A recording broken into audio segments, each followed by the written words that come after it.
programa dos ônibus espaciais foi um momento ímpar da exploração espacial.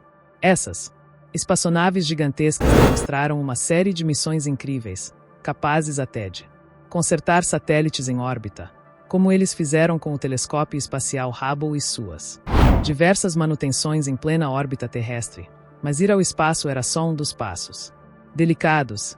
Quando eles voltavam, o choque com a atmosfera da Terra era incrivelmente perigoso, gerando imagens realmente impressionantes. O programa foi encerrado em 2011, mas deixou um legado importantíssimo de imagens históricas. No vídeo de hoje, vamos conhecer os vídeos reais de pouso de ônibus espaciais.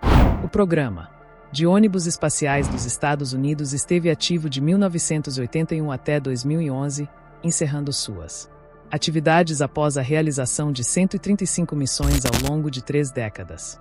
As missões foram aposentadas por diversos motivos, sendo os principais o alto custo e questões relacionadas à segurança. Estima-se que o programa tenha custado cerca de 200 bilhões de dólares ao total, além de ter enfrentado 2 tragédias catastróficas que resultaram na perda de vidas de astronautas. Somando esses fatores ao surgimento das tecnologias mais seguras e econômicas para acessar o espaço, a NASA decidiu encerrar o uso de ônibus espaciais. Apesar disso, é inegável o impacto desse programa na história da exploração espacial. Além de proporcionar lançamentos icônicos, essas espaçonaves proporcionavam também manutenções em satélites que já estavam em órbita.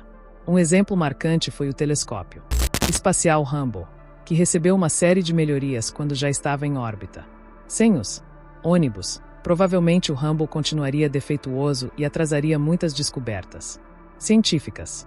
Vale lembrar que os Estados Unidos não foram os únicos a operar ônibus espaciais.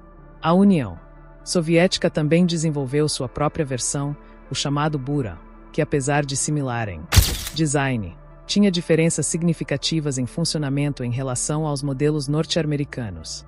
Os ônibus espaciais eram engenhosos e exemplos de tecnologia aeroespacial, com design que combinava características de um avião e foguete. O orbitador principal componente do sistema possuía asas que permitiam um pouso suave na Terra, mas claro, essas asas eram meio que inúteis no espaço e só vinham a ser úteis de verdade quando a espaçonave tocava a atmosfera, para suportar o calor extremo da reentrada. Sua superfície era revestida por placas cerâmicas capazes de resistir a temperaturas comparáveis às da superfície do Sol.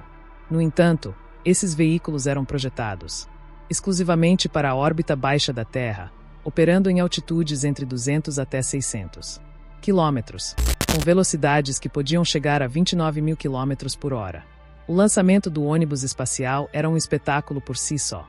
Posicionado verticalmente, o veículo era acoplado a um tanque externo de combustível e a 2 foguetes auxiliares laterais, que forneciam o impulso necessário para vencer a gravidade da Terra.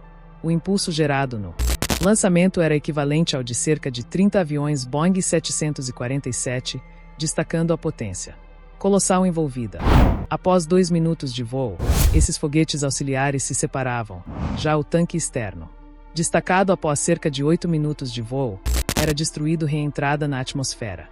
Os ônibus espaciais tinham um peso médio de 99 toneladas, com capacidade de transportar até 7 tripulantes e uma carga útil de 22 toneladas.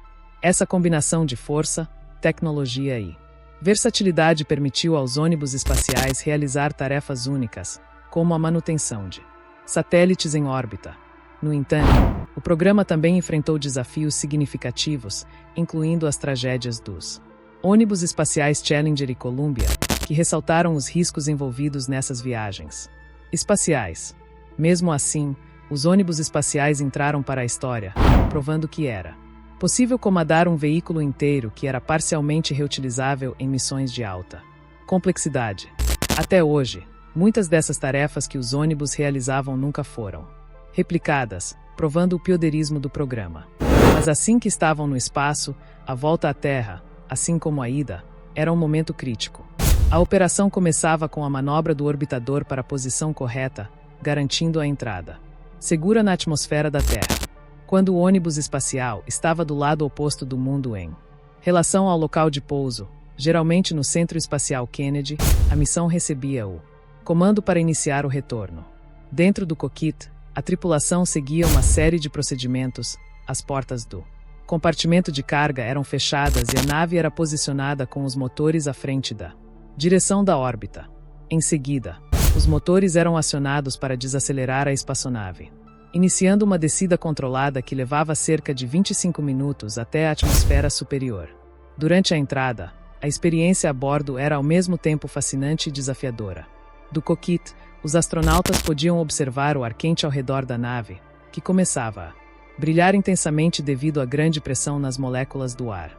A temperatura da parte externa atingia milhares de graus, protegida por placas de cerâmica resistentes projetadas para suportar o calor extremo. Nesse momento crítico, a nave entrava na atmosfera de barriga, digamos assim, permitindo que a maior parte do calor fosse absorvida pela parte inferior, onde o isolamento térmico era bem mais robusto e preparado para tal situação. Detalhe: o fatídico acidente do Columbia justamente aconteceu quando uma dessas proteções térmicas foi danificada durante o lançamento. Entretanto, como em toda reentrada, a espaçonave passava por um breve apagão de ionização, interrompendo a comunicação com o controle da missão por alguns minutos. Ao superar os desafios da reentrada, o orbitador alcançava as camadas mais densas da atmosfera, onde suas asas começavam a gerar sustentação, assim como acontece em um avião. A transição de um veículo espacial para uma aeronave era impressionante. O ônibus espacial começava então a planar, ajustando seu curso com precisão para se alinhar com a pista de pouso. Na cabine, os astronautas ficavam de olho nos instrumentos, realizando as manobras de desaceleração, para então reduzir ainda mais a velocidade que ele vinha a partir do espaço. Ao se aproximar da pista, a espaçonave acionava os paraquedas especiais, usando a resistência do ar para diminuir a velocidade antes do toque final. O ônibus espacial então tocava a superfície terrestre a velocidades que podiam chegar a 360 km por hora, marcando o fim de sua jornada orbital. Dentro da cabine, os astronautas respiravam aliviados enquanto iniciavam os procedimentos de desligamento.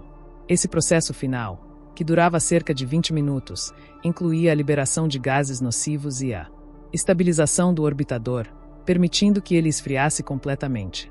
Após o pouso, equipes de terra assumiram a missão.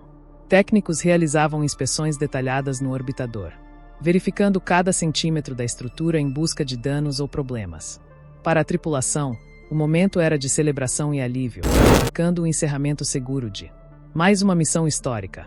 O último pouso aconteceu com a missão STS-135, em 21 de julho de 2011, marcando o fim de uma histórica série de missões numa das mais engenhosas espaçonaves já construídas pelo ser humano.